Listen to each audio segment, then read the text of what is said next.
मैं हाजिर हूँ आपके साथ एक बार फिर से तू ही ज़िंदगी कहानी का अध्याय 9 लेकर। अगर आपने इससे पहले की कहानी नहीं सुनी है तो प्लीज़ आप चैनल पर जाकर विज़िट कर सकते हैं। वहाँ आपको इससे पहले के सभी भाग मिल जाएँगे, तो आप वहाँ से कहानी सुन सकते हैं इससे पहले की। तो चलिए आगे की कहानी शुरू करते हैं। अगले दिन जब सिद्धांत वापस आया, तो कोई भी उससे बात नहीं कर रहा था। शिल्पा भी थोड़ी मायूस थी और सिद्ध के पूछने पर उसने ठीक से जवाब नहीं दिया, तो सिद्ध का माथा ठनका। उसे जानना था कि कुछ गड़बड़ हुआ है या नाटक में या सब ठीक था। उसने जाकर अरमान को पकड़ा। अरे हीरो, जरा इधर सुन। अरमान ने उसे टेढ़ी नजरों से देखते हुए जवाब दिया, मेरा कोई नाम भी है। सिद्ध ने हंसते हुए कहा, हाँ अरमान मलिक, पर उस दिन तू ही शिल्पा का हीरो था ना। अरमान ने उसे घूर कर देखा, कहा, शिल्पा का नहीं, हीर का रांझा बना था। सिद्धांत एक लंबी सांस छोड़ते हुए कहा, थैंक गॉड, तो तू ही बना था रांझा। मुझे तो लग रहा था कुछ गड़बड़ ना हो जाए। अरमान ने थोड़े गुस्से से कहा, तू जानता है सब ठीक हुआ होगा, क्योंकि सारा कॉलेज में इस बारे में बात हो रही है। सिद्ध हाँ में सिर हिलाते हुए बोला, हाँ पर मुझे तुझसे जानना है। शिल्पा ठीक से बात नहीं करती, तमन्ना तो मुझे देखते ही अपनी भौं चढ़ा लेती है। तू बता, सब ठीक था ना, कोई गड़बड़ तो नहीं थी। अरमान थोड़ा चुप रहा, फिर बोला, तमन बहुत रो रही थी। तू इस तरह अचानक गायब हो गया तो वह डर गई थी, और शायद शिल्पा इसी वजह से मेरे साथ एक्टिंग करने को राजी हो गई, पर उसे शायद अच्छा नहीं लगा, और तब से वह मुझसे बात नहीं कर रही। सिड ने अचानक पूछा, क्यों? शिल्पा को अच्छा क्यों नहीं लगा? तूने कुछ गड़बड़ किया था क्या? कहीं राजा बनकर शिल्पा को किस विस? पर उससे पहले ही अरमान उसकी पीठ पर धौल जमाते हुए बोला, तेरी सोच कितनी गंदी है सिद्ध। ये सब तू करता होगा, मैं वैसा लड़का नहीं हूँ। सिद्ध हाँ में सिर हिलाते हुए बोला, हाँ ये भी है। फिर अरमान मन ही मन बड़बड़ाया, अगर मेरे जैसा होता तो अब तक मंजिल तक पहुंच चुका होता। अरमान सुनने की कोशिश करता हुआ बोला, क्या बड़बड़ा रहा है? सिद्ध ने मुस्कुराते हुए कहा, मैं बस यही बड़बड़ा रहा था कि तू कोई काम का नहीं है। अरमान ने अचानक उसे देखते हुए कहा, अब मैंने क्या किया? सिद्ध, वही तो, तूने कुछ किया क्यों नहीं? अरे यार, मुझे पता है तू शिल्पा को पसंद करता है। इतना सुनते ही अरमान की आंखें चमक उठी, पर वह तुरंत उसे छिपाता हुआ बोला, ऐसा कुछ नहीं है। सिद्ध अपनी बातों पर जोर देता हुआ बोला, ऐसा ही है, और मैं तो यहाँ तक कहता हूँ कि तू उसे चाहता है। अरमान घबराते हुए बोला, तू मार खाएगा अब मुझसे। सिर्फ बेजार सा मुंह बनाता हुआ बोला, यही मुश्किल है तुम लोगों के साथ, सच बात कहो तो हजम नहीं होती। मेरी कसम खा, तू शिल्पा को नहीं चाहता? अरमान थोड़ी देर चुप रहा, फिर बोला, पर शिल्पा शायद मुझे पसंद नहीं करती। सिद्ध ने लापरवाही के साथ कहा, ऐसा नहीं है, वह तुझे पसंद करती है, बहुत पसंद करती है, पर बहुत ज़्यादा शर्माती है, तो इसलिए वह कह नहीं पाती। इसलिए तो मैंने सोचा तुम दोनों प्ले के बहाने थोड़ा करीब आओगे, तो शायद वह तुमसे दिल की बात कह डाले। अरमान मायूसी के साथ बोला, वह तो मुझसे और दूर चली गई, आजकल देखते ही कुछ बहाने से मेरे सामने से चली जाती है। सिद्ध ने उसे आश्वासन देते हुए बोला, ठंड रख यार, दुखी मत हो, वह पहले किसी लड़के से इतना नहीं मिली ना, और छोटे शहर से है, उसकी मेंटेलिटी इतनी मॉडर्न नहीं है। अरमान ने उसकी बात काटते हुए बोला, ऐसा मत बोल, वह इस दुनिया की बेस्ट लड़की है, जो उसकी बात बात पर आई लव यू कह के लड़कों से चिपकती हैं, वो मुझे पसंद नहीं। सिद्ध हो कर हंस पड़ा और फिर बोला, मुझे पता है वह तेरे पसंद जैसी है, पर यार ये बात तो उसे भी पता चलना चाहिए, किसी तीसरे को तुम दोनों के मामले में नहीं पड़ना चाहिए ना, वो तो बात ऐसी हो जाएगी बेगाने शादी में अब्दुल्ला दीवाना। अरमान ने सिर हिलाते हुए कहा, पर मुझे डर है कहीं वो नाराज न हो जाए। देख, शिल्पा आने के बाद मेरी खुशी लौट आई है। मैं जब उसके साथ या वो मेरे आसपास होती है, तो मैं अपने जीवन के सारे दुख भूल जाता हूँ। मैं इस चीज़ में खुश हूँ, मैं नहीं चाहता वह मुझसे नाराज़ होकर दूर चली जाए, फिर मैं जी नहीं पाऊंगा। सिद ने पूछा, तो अब तूने क्या सोचा है? अरमान ने स्वप्नीली आंखें झिलमिला उठी, उसने धीरे से कहा, इंतजार। मैं तब तक इंतजार करूंगा जब तक वह खुद आकर हाँ ना कहे, चाहे तो सारी जिंदगी इंतजार करना पड़े। सिद्ध उसकी ओर देखते हुए बड़बड़ाया, ये तो गया काम से, सचमुच रांझा बन गया है ये। अरमान तो वहां से चला गया, पर सिद्ध सोच में पड़ गया, ये तो नई मुसीबत हो गई। अरमान इंतजार करेगा और शिल्पा खुद कभी हाँ कहने से रही, तो अब उसके दिमाग ने कहा, सोच सिद्ध, सोच, कुछ रास्ता जरूर निकलेगा, अपने दिमाग पर जोर डाल। वह बेचैनी के साथ वहां चहलकदमी करने लगा और अचानक किसी के साथ टकरा गया। वह गिरने ही वाली थी कि सिद्ध की मजबूत बाहों ने उसे थाम लिया। कुछ क्षण दोनों खामोश हो गए, और अगले ही पल तमन्ना खुद को छुड़ाते हुए बोली, छोड़ो मुझे, मैं खुद खड़ी हो सकती हूँ। सिर्फ सॉरी, पर अगर मैं नहीं पकड़ता तो तुम गिर जाती। तमन्ना गुस्से से घूरती हुई बोली, तम मत कहना, मेरा नाम तमन्ना है। और मुझसे बात करने की जुर्रत कैसे की तुमने? सिद्ध ने मासूम सा चेहरा बनाते हुए बोला, अब मैंने क्या किया? तमन्ना गुस्से से बोली, तुमने जो किया उसके लिए मैं तुम्हें कभी माफ नहीं करूंगी। अगर भाई ना होते तो? सिद्ध उसकी बात समझते हुए बोला, वही तो, अगर अरमान नहीं होता तो मैं इस तरह गायब भी नहीं होता। तमन्ना उसे देखते हुए बोली, क्या मतलब? सिद्ध ने मुस्कुराते हुए बोला, मैंने तुम्हें पहले ही कहा था कि अरमान शिल्पा को पसंद करता है, इसलिए मैंने सोचा अरमान राजा बन जाए। पर शिल्पा ने मना कर दिया तो मैंने अरमान को अपने साथ रखा और मुझे डायलॉग सिखाते हुए उसने सारे डायलॉग खुद याद कर लिए। तो मैं प्ले के दिन गायब हो गया अरमान को चांस देने के लिए। तमन्ना उसे शक की नज़रों से देखते हुए बोली, तुमने मुझे बताया क्यों नहीं?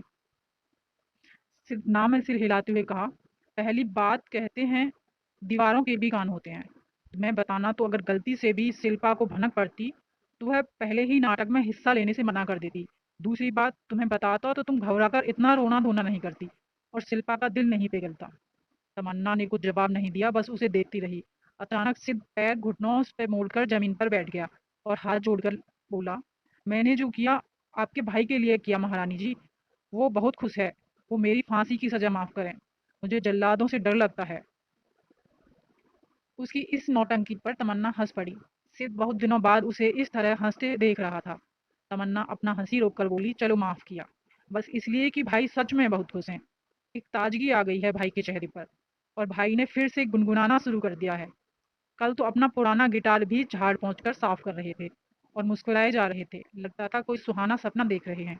सिद्ध भी मुस्कुराने लगा उसकी बातों को सुनकर और मन में सोचा, तुम्हें पता ही नहीं जान, मैं भी तुम्हें देखकर ऐसे ही सपनों में खो जाता हूँ। उसने सुना तमन्ना थोड़े उदासी भरे स्वर में कह रही थी, पर शिल्पा का पता नहीं, कुछ अजीब ही है वो।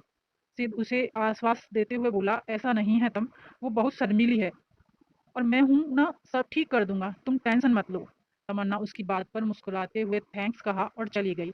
और सिद्ध ने ख्याल किया पहली बात उसने तम कहने पर नाराजगी नहीं जताई, पर अब सिद्ध का हर पासा उल्टा पड़ रहा था। शिल्पा अब खुद कॉलेज चली जाती थी और अब उसे तमन्ना के घर जाना भी बंद कर दिया था। सिद्ध को समझ नहीं आ रहा था कि अरमान और शिल्पा को साथ कैसे करे। एक दिन इसी बात पर वह जब शिल्पा को समझाने की कोशिश कर रहा था तो आशा भी शिल्पा का साथ देते हुए बोली, सिद्ध अब सोनी खुद जाना चाहती है तो तू क्यों उसे फोर्स कर रहा है? कब तक वह दूसरों के सहारे चलेगी? और लोग भी बातें बना सकते हैं दोनों को लेकर। सिद्ध आश्चर्य से बोला, माँ आप लोगों की बातों में कब से आने लगी? और उनको बातें बनाना है तो कभी भी किसी भी मामले में बना सकते हैं। आशा ने थोड़े खिन्न स्वर में उत्तर दिया, देख सिद्ध, मैं बहस नहीं करना चाहती तुझसे। आजकल मैं देखती हूँ तू जहाँ तुझे होना चाहिए वहाँ अरमान होता है और ये मुझे पसंद नहीं है। इसलिए मत पूछना मुझसे। अगर तू शिल्पा को अपने साथ ले जा सकता है तो अच्छा है, वरना वह खुद चली जाएगी। उसे किसी के सहारे की जरूरत नहीं है अब। कहकर आशा वहां से चली गई। पर सिद्ध अबाक सा उन्हें देखता रहा और उनकी बातों को समझने की कोशिश कर रहा था। उसे पता था मम्मा अरमान को अपने बेटे जैसा प्यार करती हैं, फिर अचानक ऐसी बातें क्यों उसे समझ नहीं आ रहा था। पर वह मम्मा को वो बातें नहीं बता सकता था जो उसने अरमान और शिल्पा के लिए सोचा था। समय जैसे पंख लगाकर उड़ रहे थे और शिल्पा चाहती थी कि जल्द से जल्द वह अपनी स्टडी खत्म कर ले, जिससे वह इस घर में डोली में चढ़कर आ जाए। पर आजकल सिद्ध और भी बाहर बाहर और उससे अलग अलग रहने लगा था और अरमान से भी वह अब नहीं मिलती थी। कुछ दिनों से अरमान कॉलेज भी नहीं आया, पर तमन्ना आती थी। शिल्पा उससे पूछना चाहती थी कि अरमान क्यों नहीं आ रहा, पर उसकी हिम्मत नहीं हुई। उसने एक बार सिद्ध से भी पूछा था, पर सिद्ध ने दो टूक जवाब दिया था, तुम्हें क्या पड़ी है उसकी। और उसके बाद शिल्पा की हिम्मत नहीं हुई थी। आज वह कैंटीन में बैठकर मुस्कान और सपना का इंतजार कर रही थी और मन ही मन हिम्मत बटोर रही थी कि तमन्ना से अरमान के बारे में पूछे। वैसे अगर अरमान किसी प्रॉब्लम में होता तो तमन्ना जरूर चिंतित होती, पर ऐसा कुछ उसके चेहरे पर नहीं था। पर सच बात तो यही है कि तमन्ना के चेहरे पर कोई भाव आते ही नहीं थे। वह बस गुमसुम अपने ख्यालों में रहती थी। जब शिल्पा उसके घर जाती थी तो तमन्ना थोड़ी बातचीत कर भी लेती थी, पर अब ऐसा कुछ नहीं था। शिल्पा यही सब सोच रही थी कि मुस्कान कोई गीत गुनगुनाती हुई अंदर आई और शिल्पा की पीठ पर धौल जमाती हुई बोली, तुसी किसके ख्यालों में खोई है सोनिए? अपने रांझा के? शिल्पा उसे आंखें तरेरते हुए बोली, कुछ भी बोलती है तू। मैं तुम दोनों का इंतजार कर रही थी, इतनी देर क्यों कर दी तुमने? सपना मुस्कुराते हुए बोली, हम प्लान बना रहे थे। शिल्पा ने आश्चर्य से पूछा, किस चीज का? मुस्कान उछलती हुई चिल्लाई, फटाफट बता शिल्पा, कल कौन सा दिन है? शिल्पा ने सोचते हुए कहा, कल मंगलवार है, मिस सोफिया का क्लास है और तू उनसे डरती है ना? मुस्कान अपने सर पर हाथ मारते हुए बोली, ले अब इस पढ़ाकू लड़की को लेकर हम क्या करें? अरे यार, कल रोज डे है। शिल्पा ने आश्चर्य से पूछा, वो क्या है? इतना सुनते ही मुस्कान हंसते हंसते लोटपोट हो गई। सपना भी मुस्कुरा रही थी। फिर उसने शिल्पा से कहा, तुझे पता नहीं है? शिल्पा ने भोलेपन के साथ कहा, नहीं, क्या होता है वो? मुस्कान अपनी हंसी किसी तरह रोकी, फिर बोली, तुम्हें वैलेंटाइन डे पता है या वो भी नहीं? शिल्पा कुछ रुककर जवाब दिया, हाँ वो पता है, मैंने सुना है।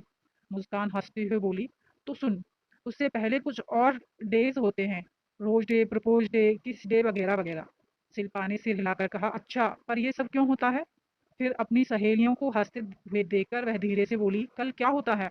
मुस्कान बोली, कल प्रेमी अपनी प्रेमिका को लाल गुलाब देता है और कार्ड भी देता है और कुछ रोमांटिक शायरी लिखता है, पर अपना नाम नहीं लिखता कार्ड पर। वह प्रेमिका पहचान जाती है उसे। शिल्पा ने आश्चर्य से पूछा, वो कैसे? सपना उसके सर पर चांटा मारकर बोली, बेवकूफ लड़की, क्योंकि उस लड़के के दिल में उसका ही नाम रहता है, कैसी नहीं पहचानेगी भला? सपना बोल उठी और अपने प्रेमी का चेहरा भी उसकी आंखों के सामने आ जाता है। शिल्पा के होठों पर एक शर्मीली मुस्कान दौड़ गई। उसने पूछा, और वैलेंटाइन डे को क्या होता है?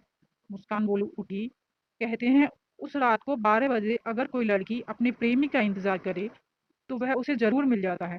शिल्पा की आंखों में नए सपने झिलमिला उठे।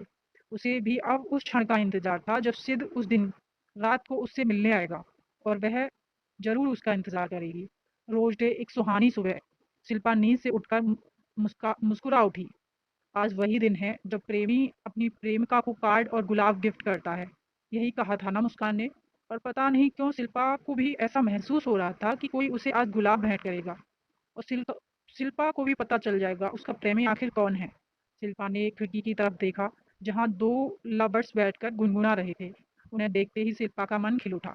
उसे लगा, इनको भी पता है कि आज रोज डे है, वरना ये दूसरे दिन तो नहीं आते, आज ही क्यों आए हैं? वह उठकर खिड़की के पास आ गई और उसे वहां आते ही लवर्स उड़ गए। पर शिल्पा की नज़र खिड़की पर पड़ी जहां कुछ था और उसकी आंखें हैरत से फैल गईं। लाल गुलाब, लाल गुलाब का गुच्छा। उसने जल्दी से आकर उसे उठाया तो एक कार्ड पर उसकी नज़र पड़ी। वह खुद को पल भर के लिए भी रोक नहीं पाई। सब कुछ सपने जैसा लग रहा था। उसने जल्दी से कार्ड उठाया और उसमें खूबसूरत अक्षरों में लिखे को पढ़ना स्टार्ट की। शिल्पा के गाल शर्म से लाल हो गए। उसकी नजरें इधर उधर घूमने लगी कि कौन है उसका चाहने वाला जिसने इतनी खूबसूरत लाइंस उसके लिए लिखी हैं। क्या वह सिद्ध है? हाँ, सिद्ध ही होगा, क्योंकि और कोई तो उसके इतने करीब है ही नहीं। उसकी आंखें हिरनी जैसी घूम रही थीं और अचानक उसकी नजरें सामने लॉन पर सिद्ध पर पड़ी, जो अपनी बाइक साफ कर रहा था। उसका दिल खुशी से झूम उठा। तो क्या सिद्ध ने उसके लिए फूल रखे हैं? हाँ, शायद आंटी ने उसे सब कुछ बता दिया होगा। अगर ऐसा है तो सिद्ध ने उसे अपना मान लिया है। शायद यही यही हुआ होगा। और ऐसा चमत्कार हो सकता है। तभी उसे सिद्ध की आवाज़ सुनाई दी, जो वहीं से चिल्लाकर कुछ कह रहा था, hey Shilpa, happy rose day. Shilpa को लगा वह आसमान में उड़ रही है। उसके कदम अब जमीन पर हैं ही नहीं। उसने मुस्कुराकर सिद्ध की ओर देखा, जो फिर से अपने काम में व्यस्त हो गया था। और शिल्पा को जो सुनना था उसने सुन लिया था। वह अपने आप ही मुस्कुरा उठी और खुशी से झूमने लगी। उसके लिए आज का दिन एक नया सवेरा लेकर आया था और वह इसे पूरी तरह एंजॉय करना चाहती थी। अपने जीवन में इसके रंग बिरंगे धागों को भर लेना चाहती थी।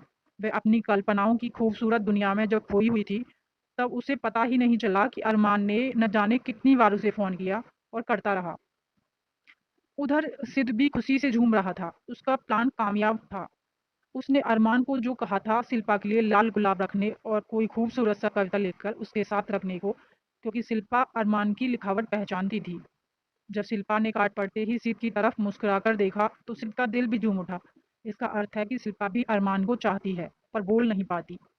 अब सिद्ध को जल्दी कॉलेज पहुंचना था तमन्ना के लिए गुलाब लेकर, पर वह लाल नहीं सफ़ेद गुलाब लेकर जाएगा।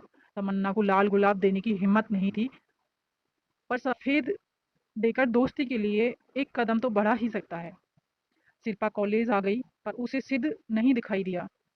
वैसे भी वह उसे क्लास में नहीं था और वह कभी सीनियर क्लास की तरफ नहीं जाती थी कि पता नहीं कौन क्या बातें बनाए। पर उसने उस दिन अरमान को देखा, जो उसकी तरफ देखकर मुस्कुरा रहा था और शायद उसकी आंखों में कुछ था, पर शिल्पा को ये सब समझने की फुर्सत नहीं थी। वह तो सुबह मिली शायरी की खुमारी में डूबी हुई थी।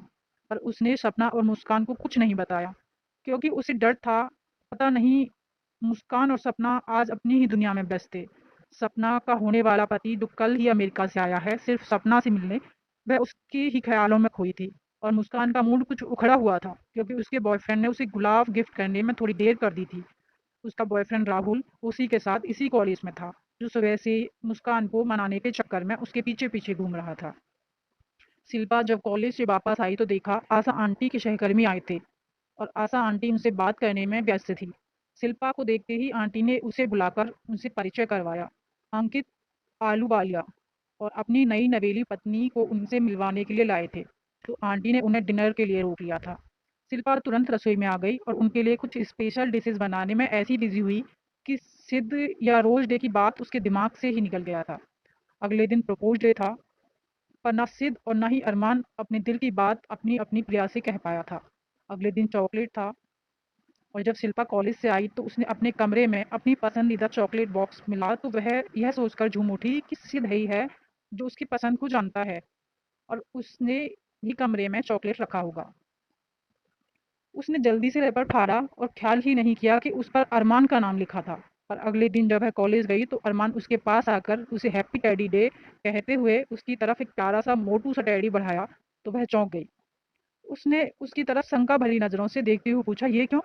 अरमान कुछ घबराई स्वर में उत्तर दिया, असल में वो आज टेडी। तो शिल्पा तुरंत बोल पड़ी, पर तुम मुझे क्यों टेडी दे रही हो अरमान? अरमान हकलाते हुए बोला, असल में तमन्ना को टेडी बहुत पसंद है, तो मैं उसके लिए खरीद रहा था, तो तुम्हारे लिए ले लिए। अगर तुम्हें नहीं पसंद तो कोई बात नहीं, मैं माफ़ी मांगता हूँ।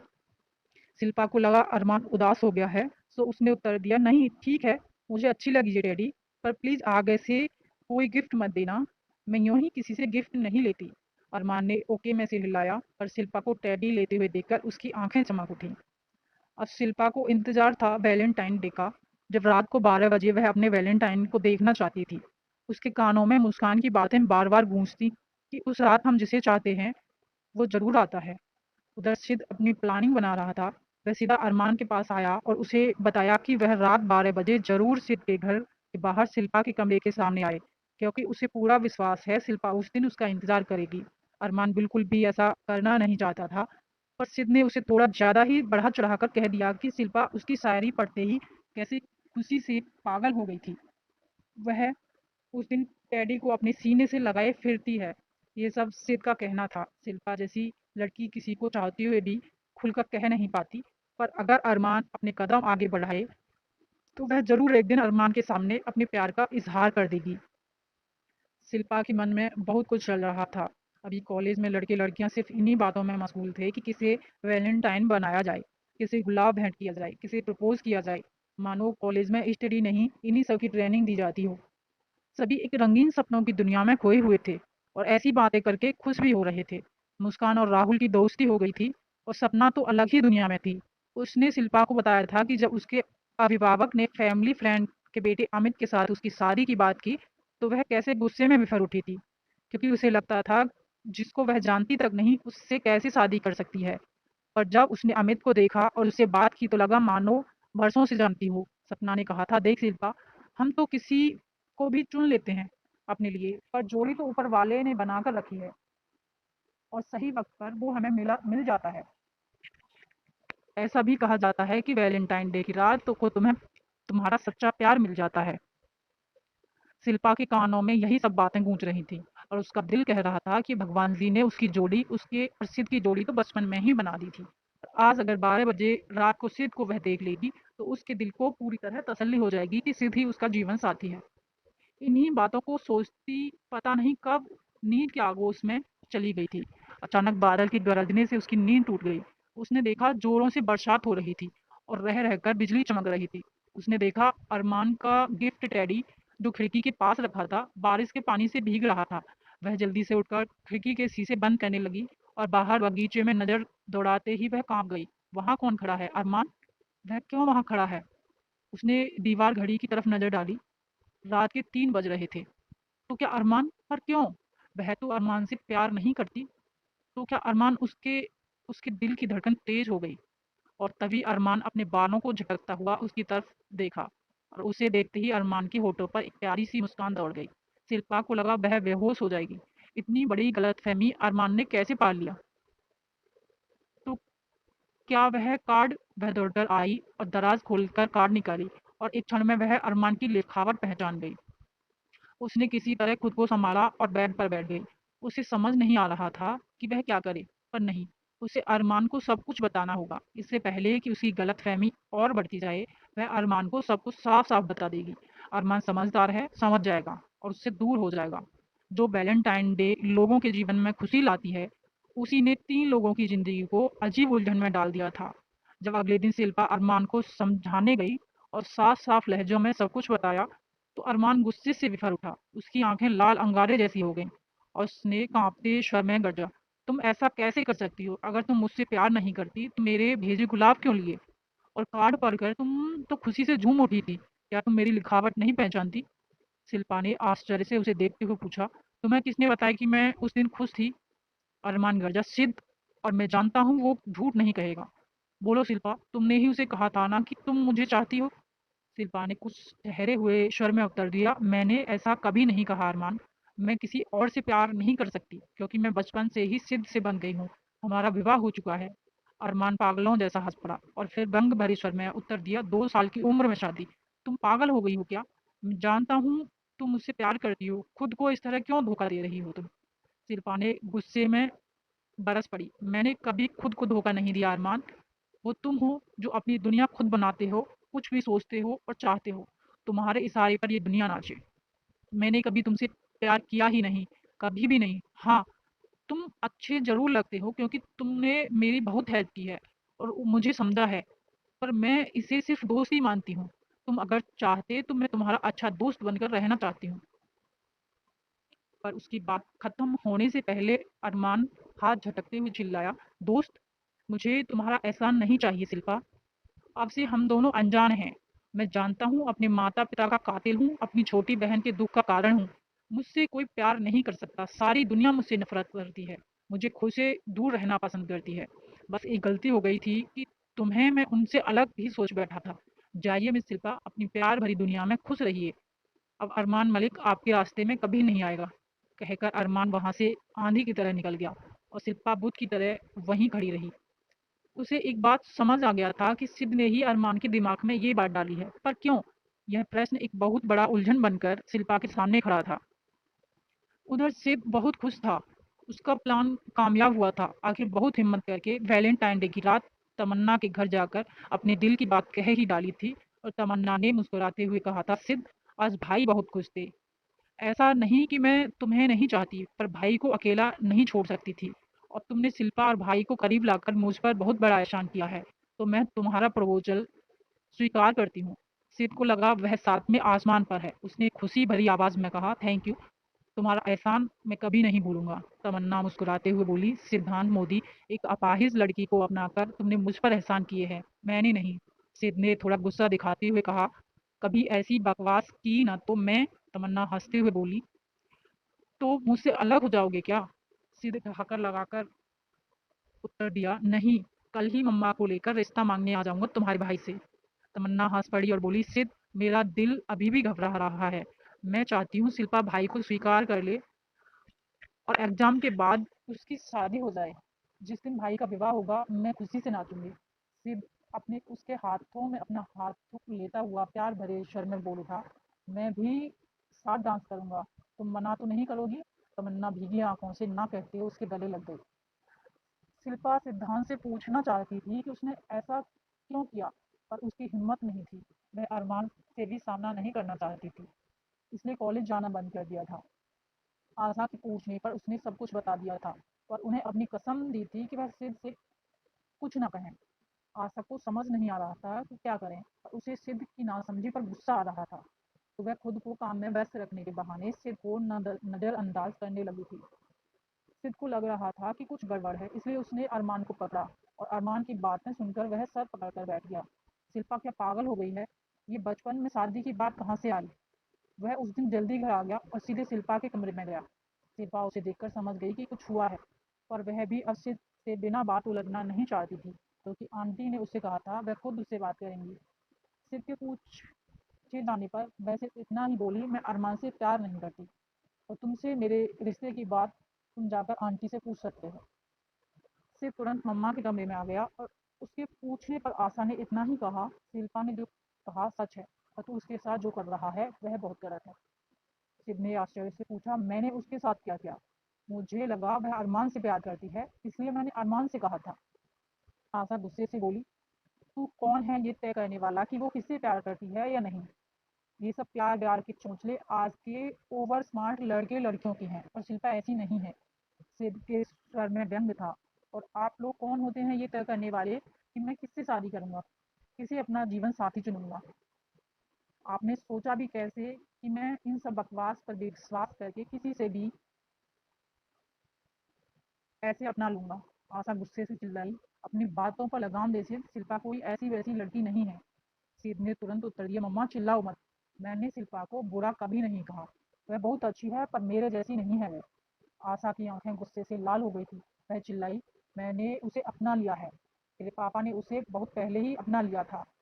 आज वो भी ऊपर देखकर खुश हो रहे थे कि उनके वचन को हमने पूरा किया और अगर तू इसमें राजी नहीं है तो जा सकता है कहीं भी और किसी को भी अपनाकर उसके साथ खुश रह, पर मेरी बहू बनकर आएगी तो शिल्पा ही।